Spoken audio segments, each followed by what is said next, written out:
Selamat malam teman-teman yang berbahagia, jiwa-jiwa yang indah. Kita bertemu lagi dalam pembelajaran pertama di bulan ini tentang Dharma Hati Kematian. Ya, sebagaimana kita semua tahu bahwa di antara diri kita pastinya sudah pernah melihat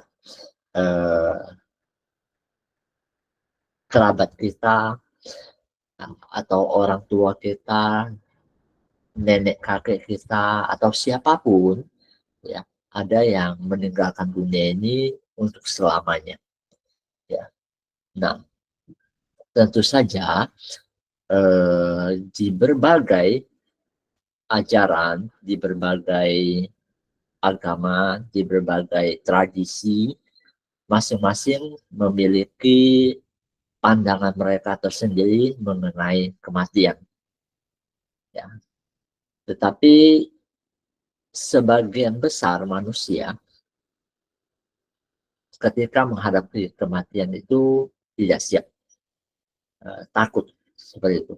Ya, sebagian besar manusia, ya, tidak terkecuali mungkin di antara kita juga, ya, terhadap kematian mungkin takut, ya, seperti itu.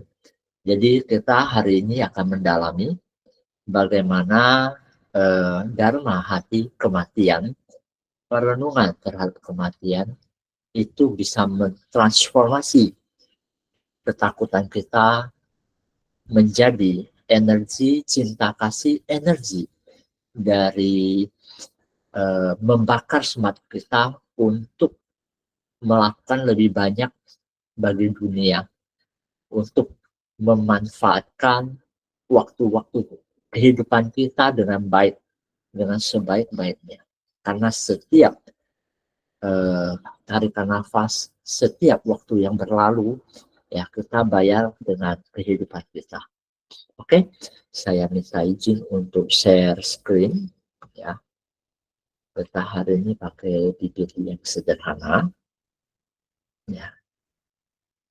Oke, kita akan berbicara mengenai dharma hati kematian, yaitu bagaimana kita bisa memahami kehidupan secara utuh, memahami keutuhan dari hidup kita, ya.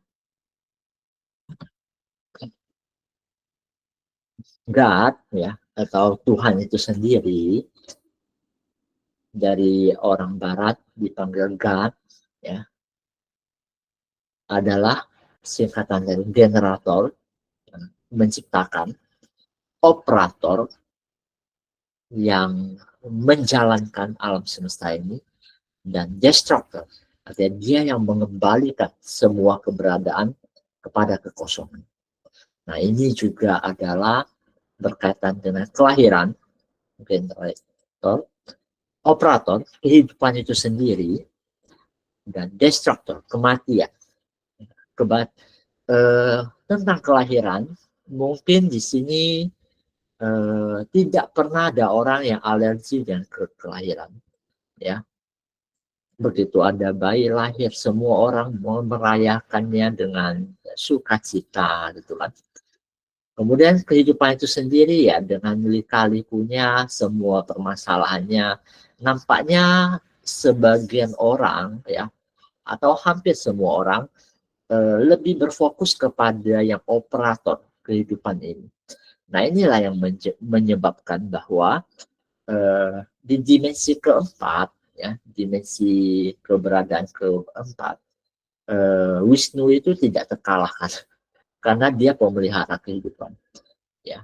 Nah, karena sebagian besar manusia itu beroperasi di operator kehidupan, ya, ya, tentang pendidikan, tentang pertumbuhan, tentang maintenance untuk memelihara kehidupan supaya lebih baik, ya, lebih berkualitas seperti itu. Tetapi jarang sekali orang yang membahas tentang kematian. Sangat-sangat jarang orang membahas hal-hal mengenai kematian, ya. Kelahiran juga banyak yang membahas ya, terutama ini ya, berkaitan dengan mendatangkan kehidupan baru ke dunia ini ya, generator. Oke, kali ini kita akan fokus ke yang jarang orang ngomong, kematian. Ya, bahwasanya dunia ini ya membuat kematian itu terasa jauh lebih tabu daripada pembicaraan mengenai seks. Ya, pendidikan seks ada, ya, tetapi pendidikan mengenai kematian tidak ada yang ngajarin Anda ya, seperti itu.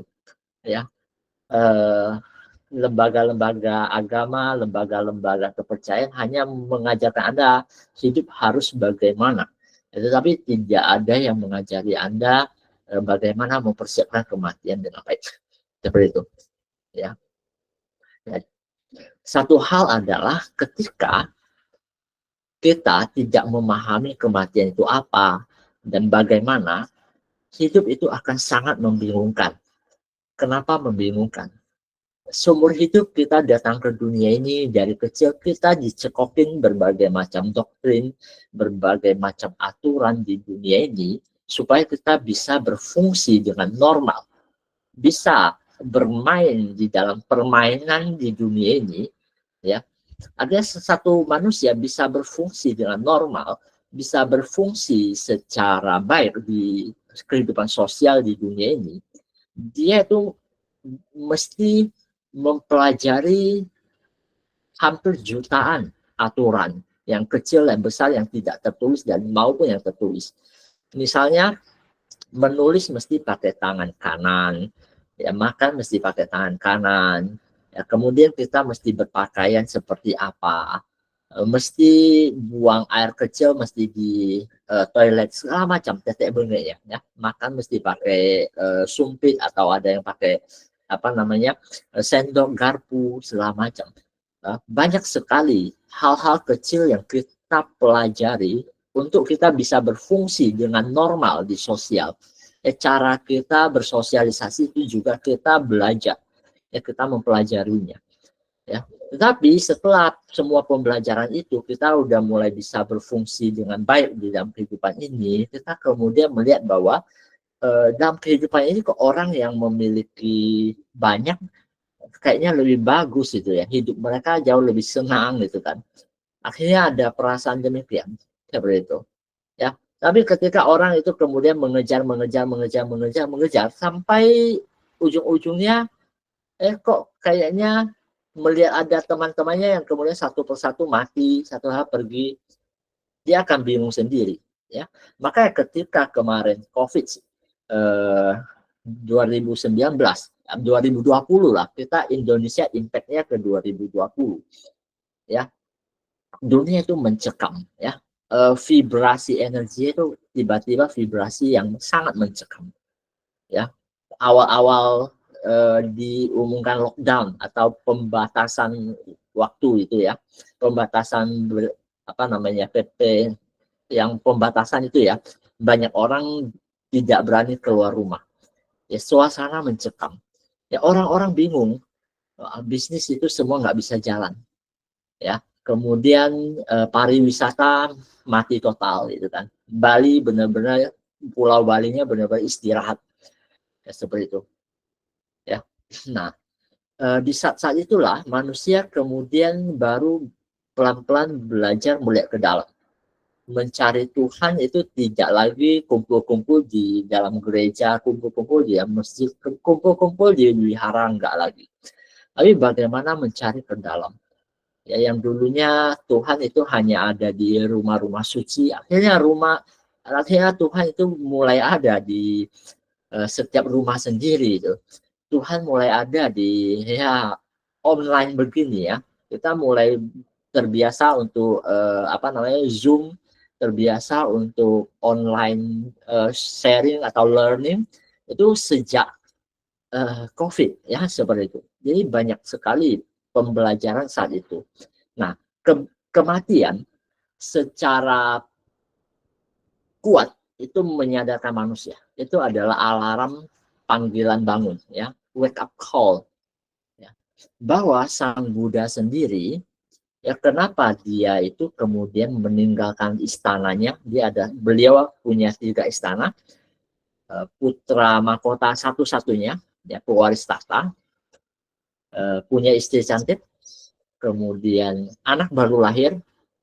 Dia bukan tidak mencintai anaknya, tetapi ketika dia melihat realitas bahwa ini semuanya akan berakhir, saya akan mengalami kematian. Ayah saya yang seorang raja, ya, punya semua kekuasaan, juga akan mati.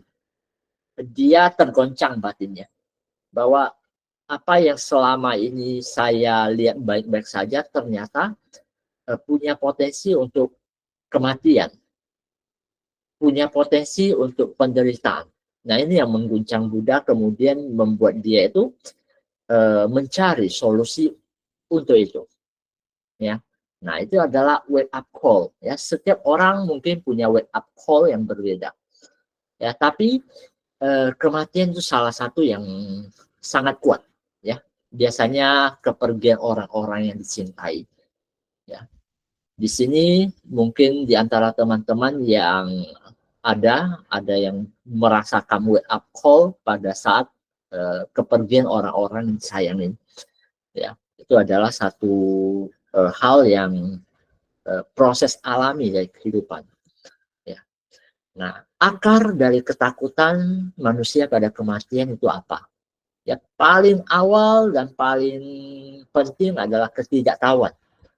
Karena kita nggak tahu ketika mati itu seperti apa. Konon katanya ada surga, ada neraka, ya. Kemudian ada yang lain-lainnya. Ya, setiap eh, peradaban manusia punya cerita dan legenda mereka sendiri tentang surga dan neraka, tentang alam-alam setelah kematian. Ada yang Bardo, ada yang Egyptian Book of Death juga menggambarkan tempat setelah kematian. Ya, banyak agama dengan berbagai testimoninya mereka menceritakan kondisi neraka dan kondisi surga seperti itu, ya. Tetapi nyatanya seperti apa? Nggak ada yang tahu, ya. Tidak ada yang tahu seperti itu. Tidak ada yang pasti. Karena kalau kita berbicara mengenai sistem surga dan neraka, di barat punya definisi mereka sendiri, di timur juga punya definisi mereka sendiri. Seperti itu.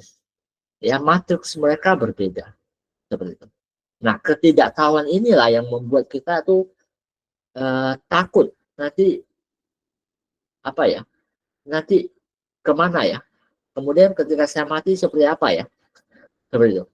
Karena ketidaktahuan, kebingungan itu, ya, itu akan sangat mencekam. Apalagi ketika akhir-akhir napas mau putus, ya. Nah, itu kebingungan itu akan sangat luar biasa. Apalagi ketika tidak punya pengetahuan sama sekali tentang surga dan neraka. Karena semasa hidupnya fokusnya ke materi, materi, materi, dan materi toh. Ya, ketika dia menjelang kematian, dia tidak tahu dia mesti ngapain. Seperti itu, bingung. Banyak orang seperti itu, ya. Nah, ada yang bahkan belum pernah memikirkan kematiannya, tiba-tiba kecelakaan meninggal gitu. Ya, kemudian esensi kesadarannya menggentayangan kemana-mana, ya, seperti itu. Ya, nyatanya seperti itu. Kemudian bagian yang kedua itu adalah kemelekatan, ya, kemelekatan. Tidak ingin berpisah pada hal-hal atau masalah-masalah yang masih mengganjal, termasuk badan fisiknya. Dia bilang kalau mati kemudian gimana ya, badan saya tidak bisa bergerak, kemudian tubuh saya ini nanti kemudian membusuk pelan-pelan gitu ya, kemudian mulai ada serangga, belatung segala macam, ya mungkin lubang mata saya, tengkorak saya dimasukin kecoak dan sebagainya, ya, tulang-tulang saya kemudian pelan-pelan rapuh, ya, cairan-cairan tubuh saya menguap, ya. Kalau kita hidup hanya sebagai badan fisik, ya kita akan sangat bingung karena kemelekatan ragawi ini, ya. Juga termasuk adalah kemelekatan kepemilikan kita yang kita kumpulkan dari saat kita masih muda, ya. plek, ya masih muda kadang-kadang naik turun, kemudian jatuh bangun, berjaya, dihargai, kemudian turun lagi, kehilangan, kemudian pelan-pelan naik lagi, turun lagi, semua telah dilalui, menghimpun banyak pengetahuan, menghimpun banyak materi, kemudian tiba-tiba mesti pergi, dan perginya nggak tahu mau kemana itu. Seperti itu. Nah itu karena itu adalah tiket one way, ya, pergi tidak bakal tahu kemana ya. Kebanyakan orang seperti itu. Jadi bingung, hartanya belum habis digunakan, orangnya udah ya, tinggal beberapa minggu ya. Ya, seperti itu. Nah, kemudian yang ketiga adalah rasa sakit dan ketidakberdayaan yang mengiringi kepergian. Kebanyakan orang menjelang kematian merasakan sakit, merasakan bagian yang tidak enak, ya. Nah, seperti itu, ya. Ada yang karena jantung, ada yang karena otak, tapi di sebagian besar yang sakit, ya kalau nggak stroke, kemudian jantung, kemudian diabetes, ya kebanyakan penyakit degeneratif, yaitu pembunuh nomor 1, seperti itu. Kebanyakan sih karena sakit, ya. Nah, yang bagian terakhir itu ada belum siap. Ada aja alasannya. Ya, anak masih kecil lah, kemudian orang tuaku siapa yang jaga, gitu kan. Ya, ada kemelekatan seperti itu, ya.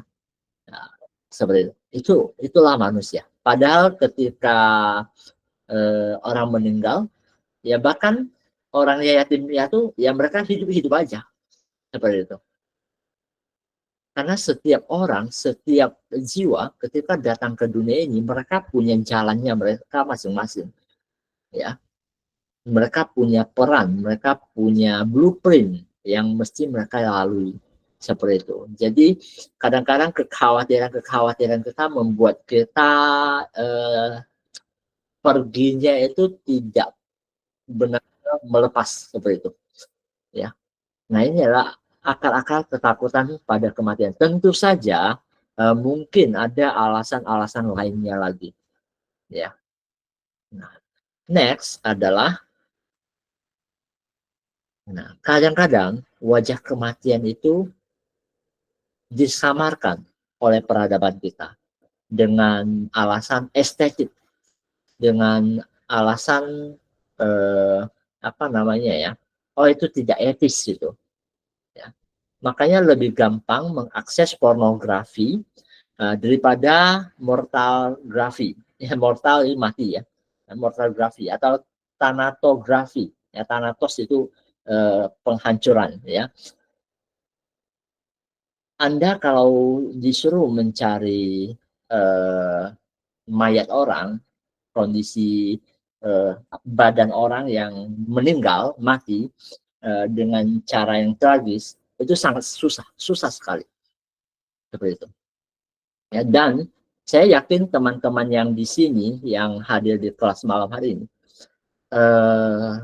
mungkin dalam beberapa tahun terakhir pernah lihat orang meninggal, mayat orang meninggal itu juga sangat jarang, ya paling sekali apa 2 kali, seperti itu, ya. Karena itu memang sangat disamarkan, ya, apalagi oleh media, ya, karena ada yang namanya kode etik, katanya kode etik. Ya, tapi sebenarnya itu menyamarkan kematian, ya. Kita tidak membiasakan perasaan kehilangan, ya. Nah, jadi kemudian adalah penghiburan ya, perasaan kehilangan, perasaan bersalah itu ya dikaburkan dengan doktrin penghiburan bahwa oh ya almarhum udah di alam yang bahagia, ya, ya almarhum sudah terlahir lagi di alam bahagia, ya telah bebas di sisi Tuhan itu. Seperti itu. Banyak penghiburan doktrinal bagi orang-orang yang masih hidup. Orang yang mati udah tidak banyak yang bisa tahu. Ya, kecuali mereka-mereka yang punya kemampuan khusus bisa mengecek, ya. Orang-orang secara awam ya tidak akan pernah tahu itu udah di mana, seperti itu, ya. Hanya didoktrin, dikasih penghiburan bahwa oh mereka udah pergi, ya. Yang penting kamu ini yang baik-baik, yang hidup masih baik-baik gitu, ya. Ketika usia bertambah, kita akan melihat bahwa satu persatu orang-orang di sekitar kita satu-satu berlalu, ya, pulang duluan, seperti itu. Nah, gambar yang samping itu adalah gambar dari ini ya, topeng Firaun, ya, Tutankhamun, ya. Ini terbuat dari emas, ya. Nah, ini juga satu ikonografi tentang wajah kematian yang tersamarkan, ya, seperti itu.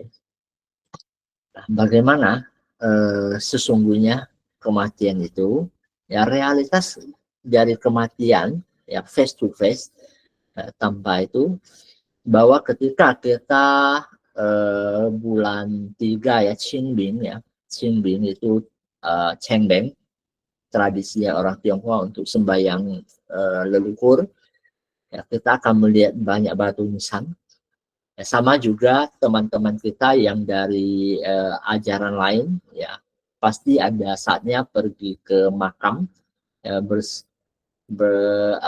berziarah, ya. Di sana kita lihat setiap batu nisan itu menyimpan satu kisah, bahwa pernah ada seorang manusia yang hidup dengan nama segini, si A, si B, ya, dia lahir tahun segini, dia matinya tahun segini, ya. Artinya ada jangka waktu dia hidup di bumi yang sama dengan kita, kemudian dia berlalu, seperti itu. Ada kisah pahit manisnya, ada kisah jaya gagalnya, ada kisah romantismenya, ada kisah pahitnya, semuanya hilang di dalam kesunyian batu nisan, seperti itu. Nah, bahwa kita, ya, aku, ya, juga teman-teman, ya, cepat atau lambat akan menyusul, seperti itu, ya.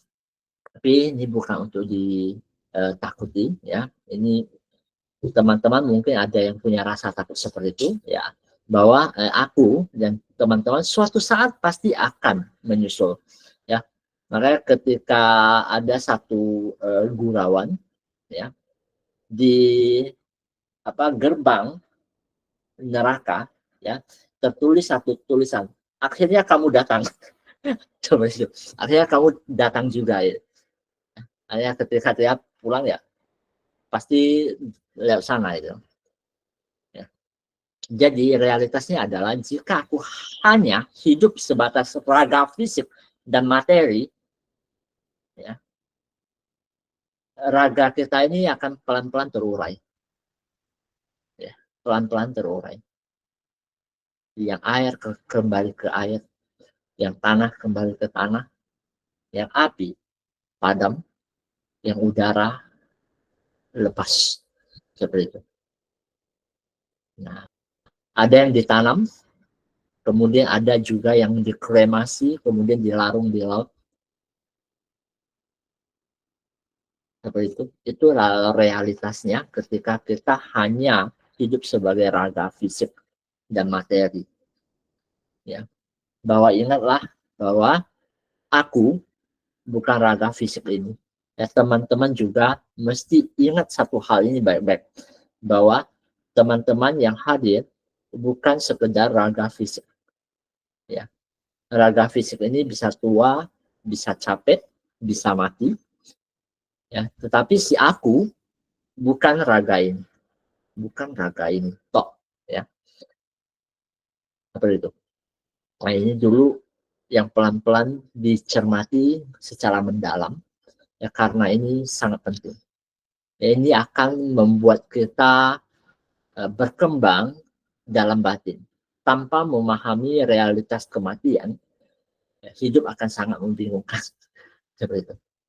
Ya, next adalah Kenapa harus ada kematian? Kenapa?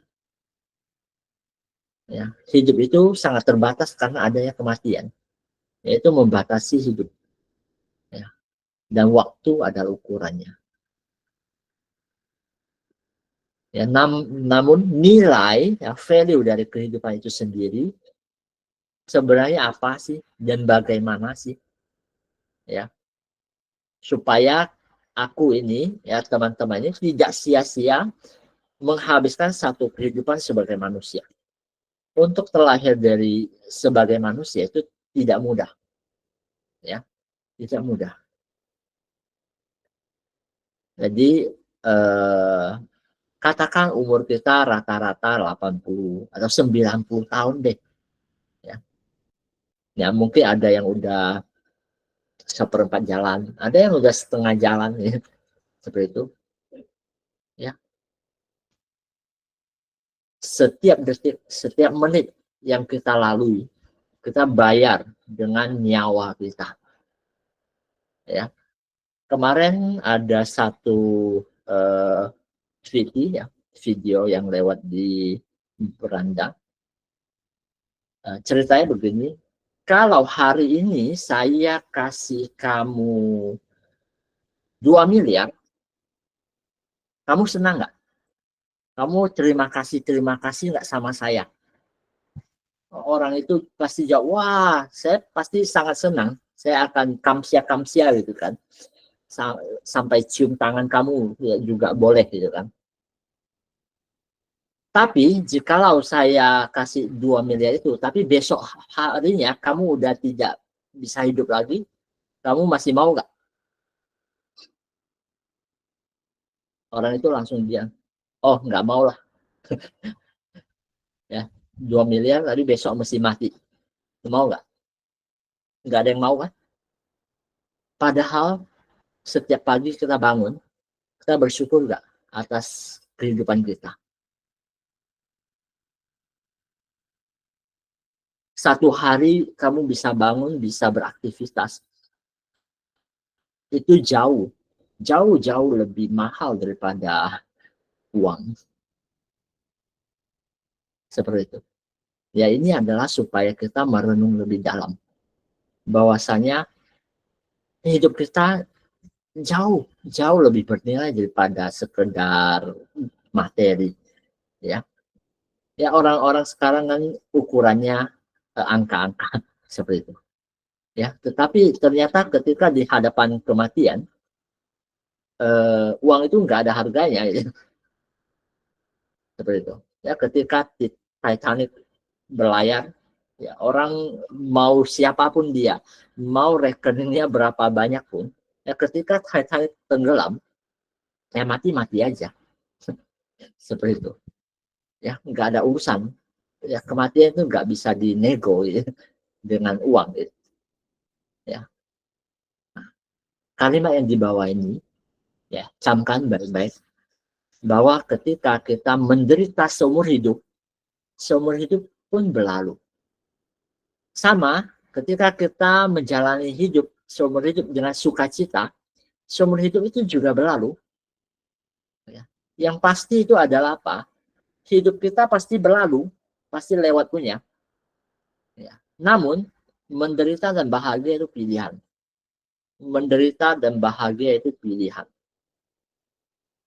Memang kadang-kadang banyak lika-liku kehidupan kita karena blueprint kita sendiri itu setiap orang berbeda, ya. Ada yang memerankan bajingan, ada yang memerankan pahlawan, ada yang memerankan sebagai raja, ada yang memerankan sebagai pengemis, ya, karena karmanya masing-masing, ya. Tetapi di dalam semua peran tersebut, ya, orang itu bisa memilih untuk menderita atau bahagia. Menderita dan bahagia itu pilihan, ya.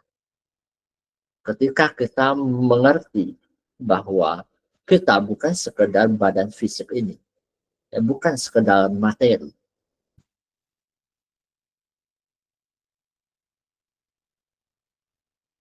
Next adalah ternyata sepanjang sejarah banyak orang yang melampaui kematian. mereka mengakhiri kelahiran kembali. Orang-orang yang memenangkan kehidupan. Ya. Dan orang-orang ini yang berhasil melakukannya, mereka itu punya ciri-ciri yang sama. Punya ciri-ciri yang sama. Ya. Ini lintas server ya.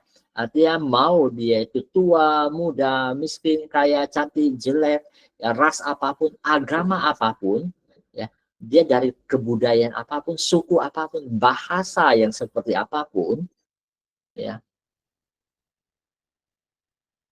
mereka yang melampaui kematian itu ada dan punya ciri-ciri yang sama.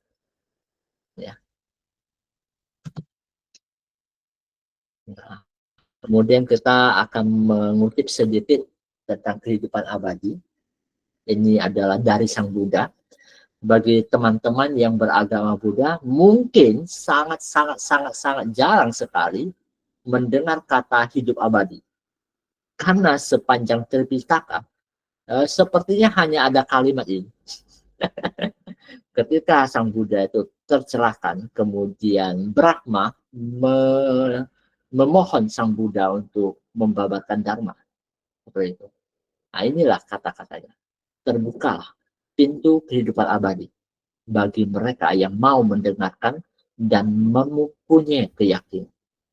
Nah, ini bisa di cross check sendiri ya, karena agama Buddha identik dengan sabe sankara anicca, semua yang berkondisi tidak kekal. Ya, jadi mereka sangat pantang dengan kata abadi. Ya. Tapi Buddha sendiri ngomong,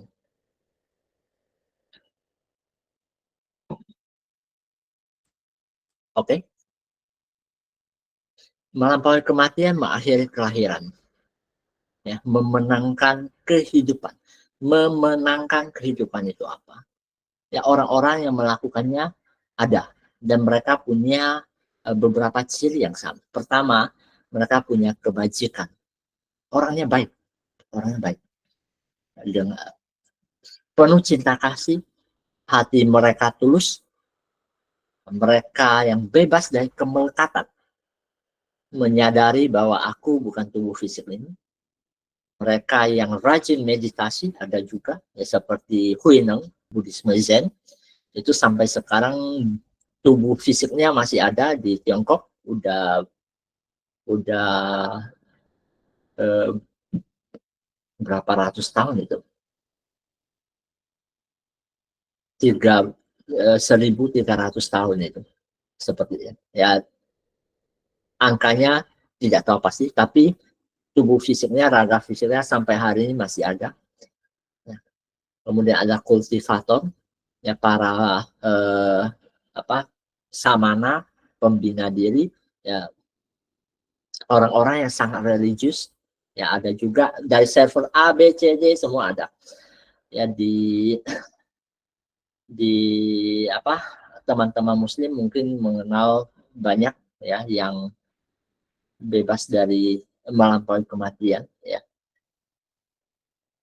orang Kristen juga tidak sedikit ya mereka yang mendapat gelar santo. Ya, Buddhisme juga banyak sekali. Ya, seperti itu. Religius ada, jalan religius bisa. Ya, kemudian ada juga orang-orang yang bebas dari kebencian, bebas dari keserakahan, bebas dari kebodohan batin, kemarahan, ya, ketakutan, seperti itu. Nah, ini adalah ciri khasnya. Ya. Pernah ada teman dia cerita ke kita, dia punya nenek itu ya, waktu kepergiannya sangat spektakuler. Artinya dia sedang duduk ngobrol ya di satu meja, ya ada anaknya, kemudian ada cucunya sedang main gitu kan. Kemudian tiba-tiba dia menengok ke pintu belakang, kemudian bilang sama anaknya, bilang, saya sudah dijemput oleh Buddha katanya gitu kan. Saya pergi dulu ya. Kemudian itu aja, udah pergi. Seperti itu. Nah, ini ya orang-orang yang memenangkan kehidupan melampaui kematian. Seperti itu. Ya. Ada juga yang pernah saya dengar di atas mimbar sedang berceramah gitu kan. Tiba-tiba waktunya udah tiba gitu kan, dia tahu dia memberikan penghormatan ke altar, langsung pergi seperti itu. Ya, nah, teman-teman mungkin di sini juga banyak yang mendengar ada yang orang-orang tertentu, ya teman-teman kita atau kerabat-kerabat mereka yang seperti itu, yang melampaui kematian seperti itu. Nah ini ada dan ini memungkinkan, ya. Nah ini adalah dharma hati kematian ini adalah supaya kita menghargai benar waktu kita hidup di dunia ini. Ya, setiap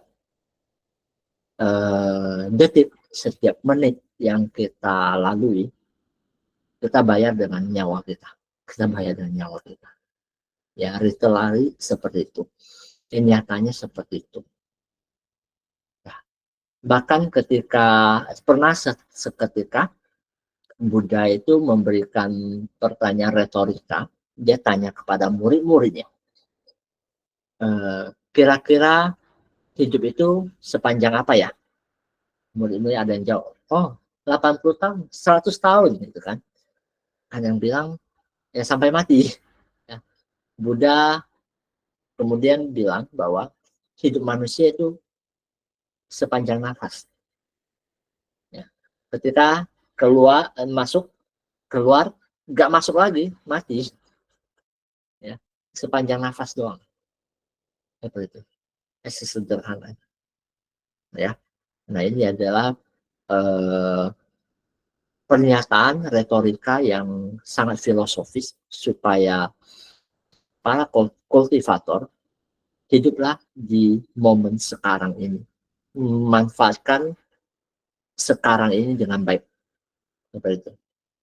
Ya, ini adalah kira-kira pesan dari Dharma Hati Kematian supaya kita wake up, lebih mengembangkan, mempersiapkan mati kita. Ya, terakhir adalah salah satu cerita dari para kultivator zaman dulu. Mereka menyatakan bahwa kamu ingat gak saat kamu dilahirkan, kamu menangis, tapi semua orang tertawa dan bahagia, memberikan selamat kepada orang tuamu. Maka dari itu, gunakanlah hidupmu sebaik-baiknya, sehingga ketika kamu nanti meninggal, orang lain beratap tangis, tetapi kamu tersenyum bahagia. Seperti itu. Oke, malam hari ini saya membawa tentang materi dan mata hati kematian sampai di sini. Kita kembali untuk diskusi, tanya jawab dulu. Oke, ada teman-teman yang mau sharing atau bertanya?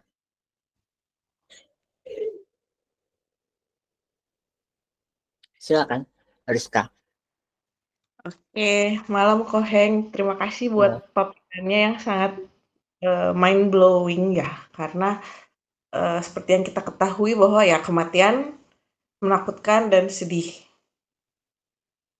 Jadi tadi saya sempat terlintas pertanyaannya, ada ukuran untuk sampai bisa kita melampaui kematian, dan kan banyak orang yang lahir lagi reinkarnasi berkali-kali.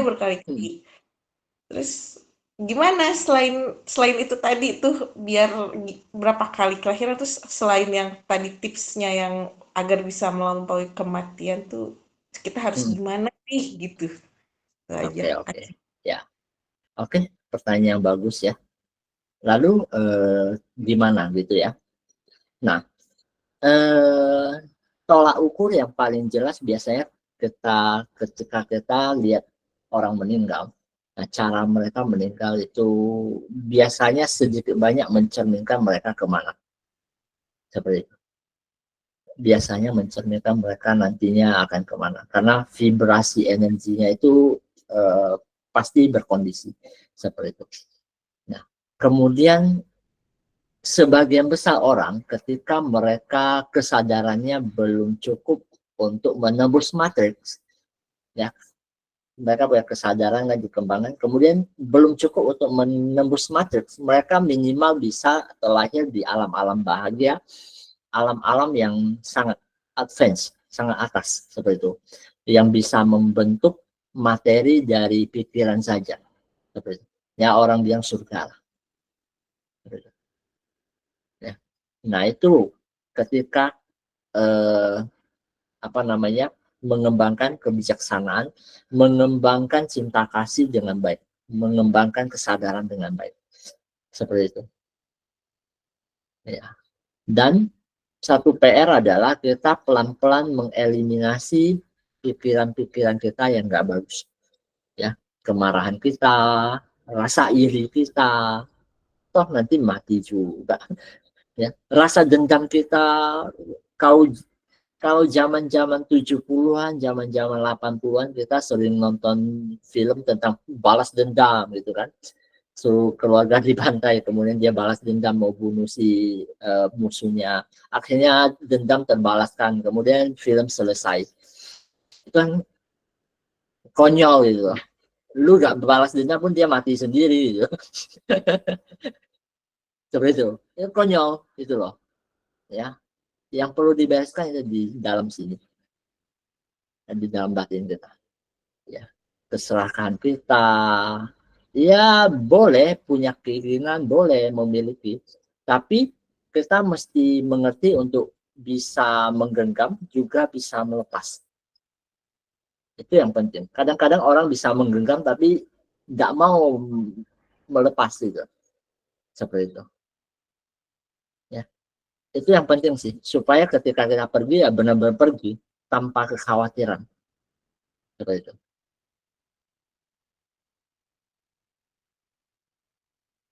Oke? Oke, makasih Koheng. Tapi Ya. boleh nanya lagi nggak? Boleh.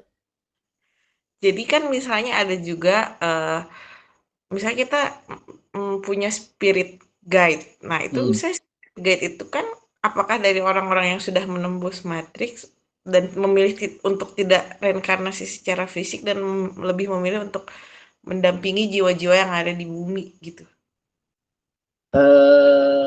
Sebagian besar adalah masih produk matriks, tapi nggak apa-apa karena mekanisme matriks ini memang ada siklus daur ulang. Selama orang belum siap untuk ascension, membebaskan diri dari siklus lahir dan mati, ya nggak apa-apa daur ulang. Seperti itu. Nggak apa-apa daur ulang. Ya, ada beberapa jiwa yang cukup advance, kesadarannya cukup tinggi, yang datang jemput ya lumayan. Ya. Kadang-kadang beberapa momen sebelum kematian, ya ketika seseorang punya kebajikan yang cukup, dia punya cinta kasih yang cukup, yang datang jemput itu keren-keren loh. Ya. Dan kesadarannya biasanya kembali normal. Orang yang udah demensia misalnya, kemudian menjelang kematiannya, biasanya dia bisa bangun dengan sangat sadar. Ya, semacam ya pesan-pesan terakhir. Ya, baru get out. Nah, yang begitu biasanya mereka udah di alam yang lebih baik lah. Seperti itu. Ya. Oke, silakan Patricia. Selamat malam Koheng, selamat malam Malam. semua. Saya penasaran Koheng, kalau setelah terpisah dari tubuh fisik, itu selanjutnya jiwa atau roh itu kemana Koheng? Karena kalau saya lihat itu di sejumlah agama beda-beda ya, tapi yang saya tahu tuh ada tingkatan-tingkatan untuk sampai benar-benar ketemu sang sumber tuh juga ada beberapa tingkatan gitu Koheng. Gitu aja sih Koheng. Oke, betul. Selama di matriks bumi ini, pasti ke Bardo dulu. Pertama kali itu terbuka ketika orang baru meninggal, gitu kan, ada cahaya. Biasanya yang pertama kali keluar ini orang tidak serta-merta langsung ngeh, itu miss gitu kan.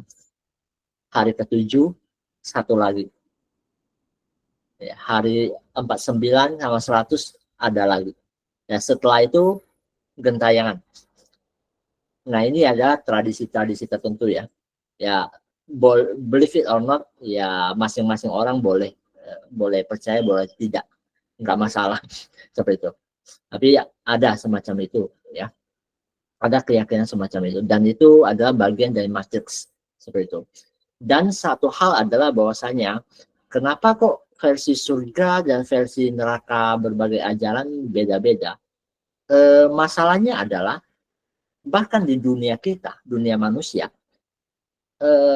Afrika dan Indonesia aja beda banget, sama Jepang juga beda banget itu di dunia manusia aja loh, belum di alam sana ya, pasti banyak variannya, ya pasti banyak variannya. Dunia manusia yang bumi yang segede ini itu aja adatnya bisa banyak sekali, variasi warna kulit, variasi bahasa, variasi tradisi, dan kebijakan pemerintah setempat itu beda-beda ya. Dan di alam sana juga ya kira-kira begitu. Kalau selama kita masih di matrix bumi ini, ya bedanya adalah mereka nggak perlu makan, nggak perlu minum. Ya, beberapa yang lebih terkultivasi dengan energi, mereka bisa menciptakan bangunan-bangunan dengan hanya niat pikiran. Tapi orang-orang secara umum yang tidak pernah berkultivasi diri, tidak tahu memanfaatkan energi dan manifest itu ya, mereka akan dengan materi halus bikin seperti itu. Artinya ketika semua orang meninggal, misalnya dia yang hidupnya banyak berderma, itu tetap memasuki ruang tadi tuh ya, yang perantara itu dulu ya kok ya. Kalau di kalau di Katolik apa istilahnya, api pencucian lah ya.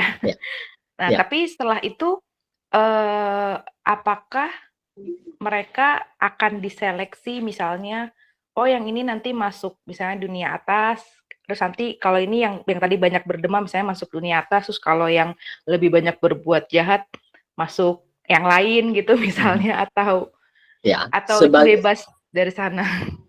Sebagian besar bakal ada tempat dulu ya, kemudian tergantung mereka di sana kan waktu tidak terlalu pengaruh, tempat itu tidak dipengaruhi waktu. Ya setelah selesai ya mereka itu apa namanya recycle, reinkarnasi lagi. Nah, matriksnya China itu cukup menarik ya. Ada 18 tingkat neraka, kemudian ada 10 raja Yama yang mengadili, orang masuk langsung diadilin dulu, entah dia naik atau turun, pokoknya diadilin dulu ya. Ada 10 raja Yama, kemudian dia ada petugas yang untuk menangkap roh-roh yang gentayangan seperti itu. Nah, itu matriksnya China ya, matriksnya China. Ada New Tou Mamian itu yang kepala kerbau dan wajah kuda itu, sama Hei Pai Wu Chang, si putih dan si hitam yang menangkap arwah. Dan banyak sekali pasukan-pasukan neraka yang untuk menangkap arwah, bawa pulang ya, seperti itu. Nah, dan juga dalam matriks itu ada kasus-kasus salah tangkap. Ya, ketika vibrasi kita di model matriks itu dari warisan DNA biasanya, ya kita akan encounter seperti itu. Ya ceritanya mama saya juga pernah satu ketika cerita dia mimpi udah dibawa ke sana, kemudian diperiksa, dia bilang salah bawa, salah tangkap, cepat kembalikan. Seperti itu. Ya, artinya mimpi bangun sampai terengah-engah gitu ya. Seperti itu. Salah tangkap katanya. Nah, matriks-matriks tertentu bisa berfungsi seperti itu, ya.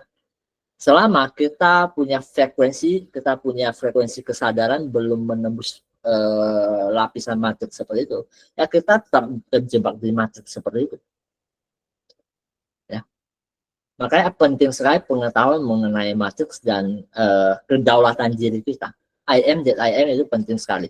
Ketika kita belajar mengenali aku adalah aku, kita belajar menembus semua matriks. Gitu. Makanya ketika kita belajar di Buddhisme Zen yang lebih mendalam, ya, bahwasanya ketika seseorang itu tercerahkan, 31 alam kehidupan itu kosong, nggak ada kehidupan, tidak lagi Artinya terlahir. kita bisa memilih sendiri nanti ya kok pada saat kita sudah tidak di bumi, kita mau jadi apa atau mau di mana atau Ya. Sekarang ya. Atau memang tetap ada yang penghakiman, ibarat tanda kutip penghakiman yang nentuin misalnya penghakiman dari kita, penghakiman itu kita sendiri, nurani kita di dalam ini. Jadi bahkan kita kadang-kadang ya bikin satu istilah apa, perumpamaan bahwa ketika kamu mati, malaikat cuma tanya kamu satu hal, kamu hidup bahagia gak? Bahagia kamu lanjut bahagia, lu nggak bahagia lu lanjut tidak bahagia. Sesederhana itu ya. Oke, paham. Karena kan Matrix selama ini bilang ada pihak tanda kutip hakimnya nanti yang menentukan mana masuk apa atau apa. Nah, kalau masuk sana ya kita yang mengerti tentang kedaulatan diri, kita bisa menciptakan matriks itu, bisa membreak matriks itu. Ya ketika kita tahu, ya, kalau kamu nggak tahu ya, kamu ikutin permainannya, udah diseret ke permainan selanjutnya. Seperti itu. Oke. Terima kasih Koheng. Thank you. Oke. Silakan Devita. Malam kok. Malam. Tadi lupa tadi. Oh ya, ingat. Jadi kalau dulu tuh ada film-film tuh orang yang meninggal jadi peri spirit itu jadi peri pelindung dari, misalnya kan dulu ada ibu peri, ibunya meninggal terus dia jadi pelindung anaknya. Itu manusia yang meninggal itu bisa jadi apa? Itu ya itu yang disebut spirit guide gitu. Bisa.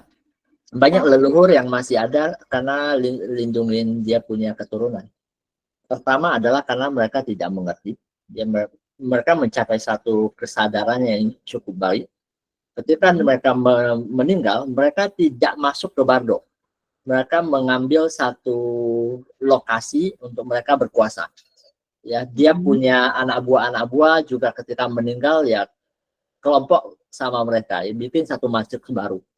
Banyak yang seperti itu di Nusantara ini banyak sekali. Makanya ketika kita ke tempat-tempat tertentu, lewat tempat-tempat tertentu, kita akan merasakan kehadiran mereka. Seperti itu. Ya, mereka bikin matriks baru. Dan nyatanya adalah banyak sekali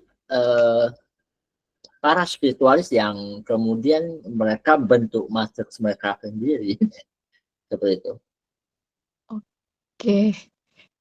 Aku merinding. Nyata seperti itu. Berarti dan itu bisa jadi di sekitar keluarganya gitu ya? Betul. Dia masih melindungi anak cucunya. Masih. Seperti itu. Ada kejadian lucu ini kok. Jadi dulu aku punya Pak D. Udah lama nggak ke sana nih. Terus tiba-tiba pas Eyang aku ke sini, dia bilang, ayo kita ke sana. Soalnya Pak D ini emang udah lama kayak nggak ngubungin kita gitu. Eyang ngajak ke sana. Cuman kita lupa rumahnya di mana pas rumahnya itu kan di sekitar Gunung Sindur situ ya. Jadi dulu masih kebun-kebun, sekarang udah dibangun rumah, jadi lupa beloknya yang mana gitu. pas lagi nyari, cuman tahu patokannya itu. Terus pas lagi nyari di dalam mobil nih, terus dalam hati aku ngomong kayak gini, Pak D itu udah meninggal. Dia gini-gini. Kita nyari nih, terus tiba-tiba, oh Pak itu, yang ketua RT itu, iya. Bapak itu kan udah meninggal. Lah, bener. Jadi kayak, terus habis itu pas di situ, Pak D itu malah ngomong sama aku. Banyak sih. Oke. Ya Terus bisa connect lewat batin bisa. ya gitu. Terus nanya lagi, jarak orang meninggal sampai dia reinkarnasi itu bisa cepat atau bisa lama atau bisa cepat bisa lama. Saya pernah dengar katanya ada yang baru meninggal dia udah punya wadah baru, dia bisa langsung reinkarnasi. Ada. Bisa. Ada gitu.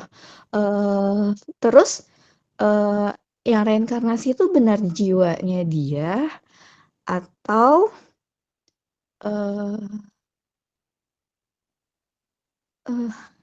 atau sesuatu yang baru. Sama seperti ini, apa ya? Saya yang umur 5 tahun dan saya yang sekarang itu sama-sama saya. Juga saya yang berbeda. Ngerti ya? Tetapi saya yang 5 tahun, apa yang dia perbuat, apa yang dia belajar, mempengaruhi saya yang sekarang. Saya yang 5 tahun dan saya yang sekarang itu dua hal yang berbeda. Oh ya. Sama. Oh iya, karena kesadarannya udah beda tapi ingatan itu masih ada, gitu kan? Ya kita pernah itu gitu loh. Oke. Ini pas banget bayi datang. Jadi gini, waktu 2000 pas COVID itu kan papa aku, adik aku tuh meninggal dan pas banget nih kok 10 Juli ini adik aku dulu 4 tahun yang lalu meninggal. Nah, terus pas tahun 2002 aku hamil nih. Pas sebelum aku lahiran, aku lihat adik aku ada di sebelah aku itu. Terus nggak tahu. Terus pas lahir dan beneran mirip banget sama dia nih. Dia lagi ada nih di sebelah, tiba-tiba nongol pas aku lagi ngomongin ini nih.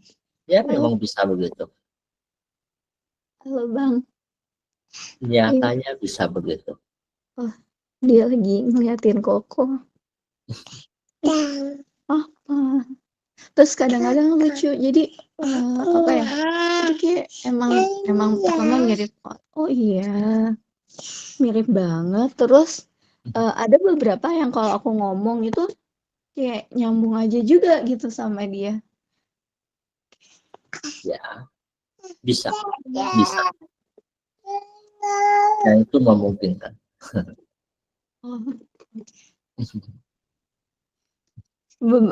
Banyak sih yang macam-macamnya juga.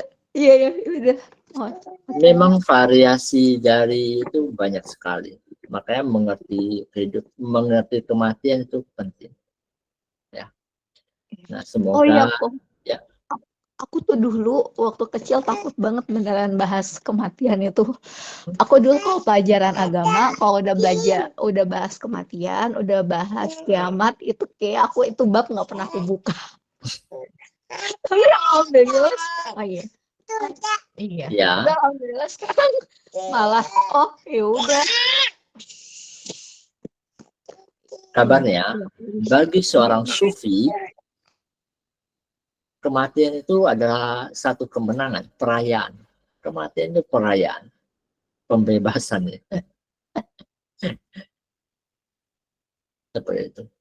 Iya, benar. Sekarang mungkin otak aku udah berpikir udah kayak Sufi, udah bukan yang itu. Jadi kayak oh ya udah santai aja kayak gitu. Kalau dulu kayak masih terikat pada dogma, jadi kayak takut banget sampai Sekarang kalau misalnya orang bahas kiamat, ya udah.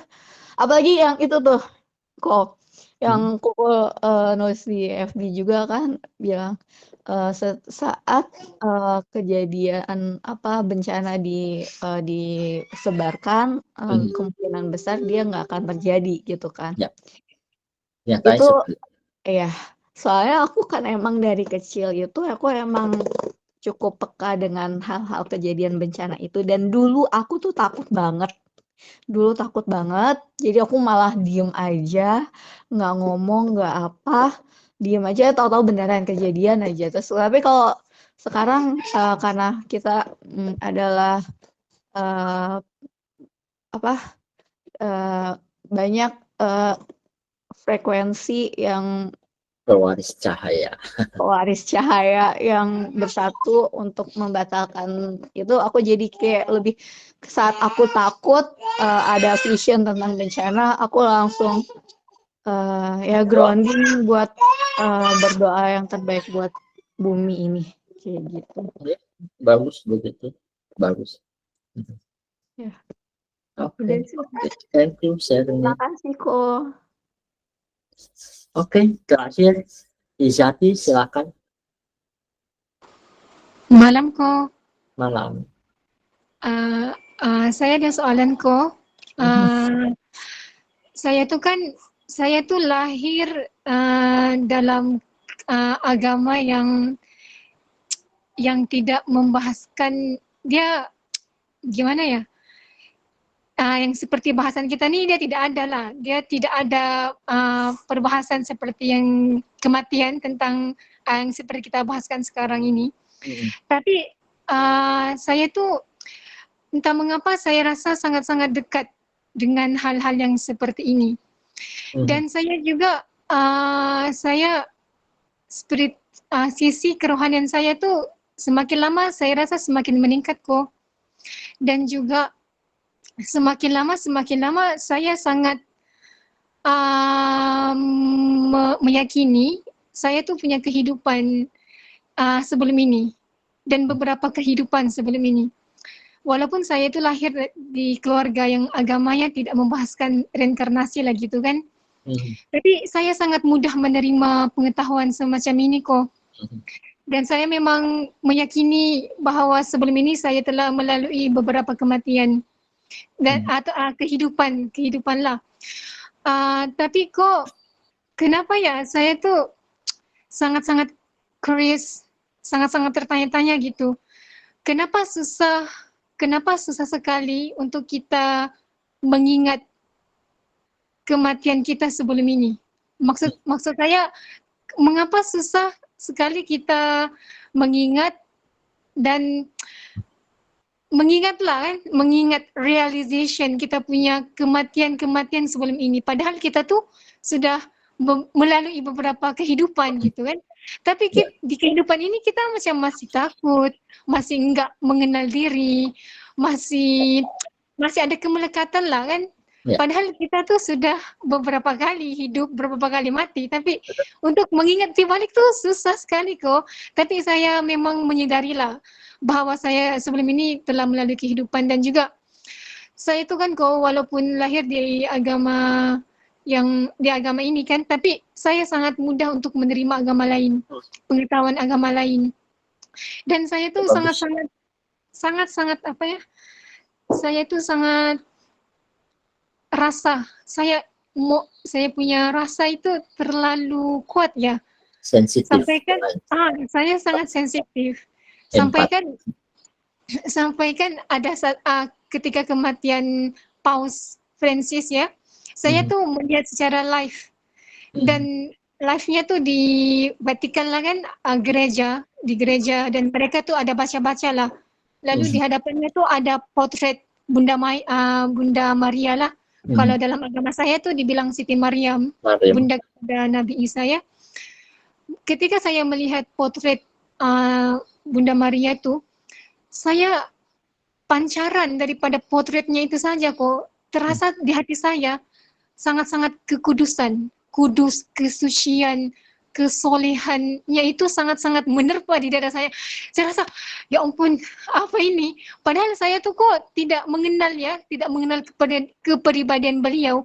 Tapi tiba-tiba hati saya itu terus begitu macam rasa kesuciannya itu benar-benar suci banget ya, Bunda Maria itu. Dan saya juga sangat mengangkat banyak, saya merasakan kesolehan banyak sebelum ini lah kan, tokoh-tokoh religius, semua tokoh lah, Buddha, Jesus, David, saya rasa kedekatan kok. Dan ketika saya mengingat mereka, saya dekat dengan mereka kok. Dan itu kok, saya memang tahu sebelum ini saya ada punya kehidupan dan kecenderungan jiwa saya itu ada. Tapi untuk menyadari kematian, kehidupan itu, saya tuh masih melekat adalah ego-ego kan dengan kehidupan ini. Padahal saya tahu siapa saya, tapi susah banget kok untuk mengingatnya kembali. Itu kok soalan saya, mengapa susah? Gitu. Terima kasih kok. Bagaimanapun ketakutan tentang kematian itu bukan satu kehidupan. Ya, kita banyak kali mati. Ada yang mati terbunuh, ada yang mati diracun, ada yang mati tenggelam, ada yang mati dibakar. Ya, jadi itu bukan trauma satu kehidupan. Trauma banyak kehidupan. Ya, ada yang mungkin di kehidupan lalu pernah lahir jadi hewan kurban, potong begitu, prok gitu. Ya, jadi ada ketakutan-ketakutan yang tersimpan. Ya, ketika mereka kemudian melihat ada orang potong sapi, potong babi, mereka berasa ketakutan itu juga menerpa mereka. Ya. Nah, kenapa ketika memang secara saintifik, ya akhir ini banyak pembuktian bahwa ada orang-orang yang terreinkarnasi dengan ingatan yang utuh bahwa saya kehidupan yang lalu itu begini. Ya, anak-anak kecil umumnya yang masih memiliki ingatan kehidupan yang lalu. Kenapa sebagian besar orang itu tidak memiliki ingatan past life-nya? Ingat adalah otak kita ini adalah otak baru. Ibaratnya kalau kita pakai laptop, ya kita ganti laptop baru itu, seperti itu. Orangnya sama, tapi laptopnya udah beda ya. Jadi ada data-data lama yang tidak otomatis ada di laptop baru kita. Seperti itu. Ya, kecuali kita simpannya di cloud. Nah, cloud itu adalah seperti cloud storage ya. Itu adalah seperti Akashic record ya. Ada Akashic record kita personal, ada Akashic recordnya bumi ini, ada Akashic recordnya alam semesta, maha semesta, seperti itu. Ya, ada tingkatannya. Ya, jadi beberapa orang mungkin lahir dengan kemampuan mengingat kehidupan yang lalu, ya ada yang tidak. Ya, tidak apa-apa, biarkan saja. Ya, ketika kesadaran kita dikembangkan dengan baik, ya, satu saat mungkin kita diberikan serpihan-serpihan ingatan kita di kehidupan yang lalu, seperti itu. Ya, nah dan mekanisme kelahiran kembali menjelaskan kenapa ada orang yang lahir hidupnya susah, hidupnya miskin, melarat, sakit-sakitan. Sementara ada orang lain dia lahir di keluarga kaya, dia itu punya segalanya, ya. Ada yang lahir cacat, ada yang lahir umur pendek, ada yang lahir umur panjang, ya. Nah, perbedaan ini apakah Tuhan tidak adil? Justru karena Tuhan Maha Adil, hukum Tuhan Maha Adil, maka perbuatan kita di kelahiran lalu itu menentukan kita sekarang seperti apa. Ya. Tetapi bagi teman-teman yang kemudian belajar lebih mendalam mengenai sisi si aku yang adalah hakikat dari sang sumber itu sendiri, belajar menciptakan realita kita sendiri. Ya, pelan-pelan belajar untuk keluar dari matriks kelahiran kembali. Seperti itu. Ya, tapi pembahasan ini mungkin akan panjang kali lebar ya. Saya tidak bahas di sini karena berhubung waktu udah lewat. Ya. Pembahasan kita yang akan datang, kita akan bahas tentang ini, tentang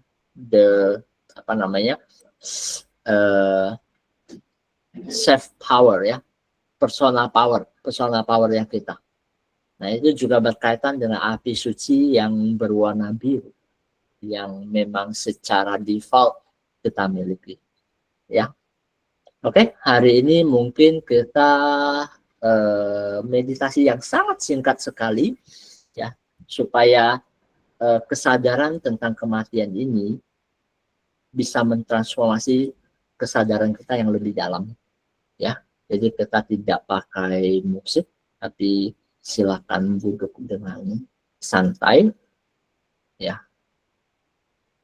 relaksasi, bernafaslah pelan, nikmati tarikan nafas yang panjang dan mendalam, hembuskan pelan-pelan, tarik nafas panjang, seolah-olah ini adalah anugerah kehidupan yang tiada duanya. Lepaskan pelan-pelan.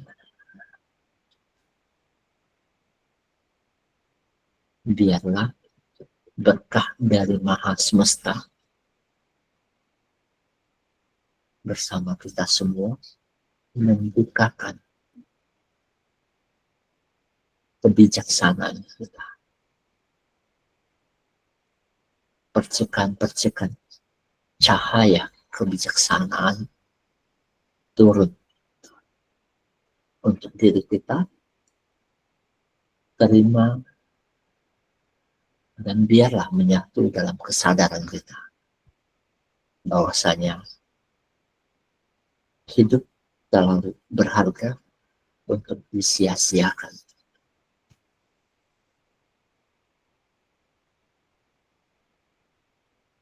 Biarlah kita ingat bahwa hidup kita bukan sekedar fisik, bukan sekedar materi.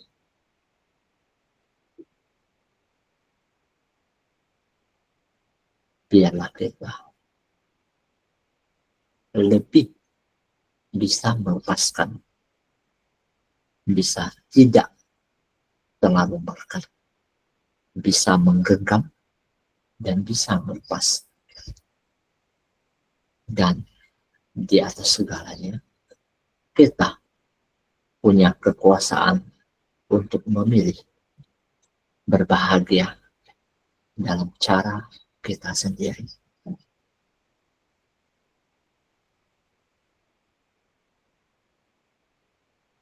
Biarlah cahaya kebijaksanaan dari sang sumber mentransformasi ketakutan kita menjadi cinta kasih, menjadi tenaga penggerak kita untuk menjadi lebih baik, melampaui kematian, memenangkan kehidupan.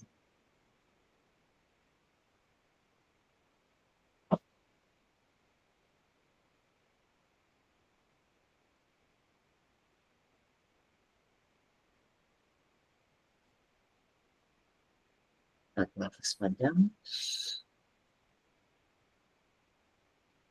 Terima kasih teman-teman yang hadir pada malam hari ini.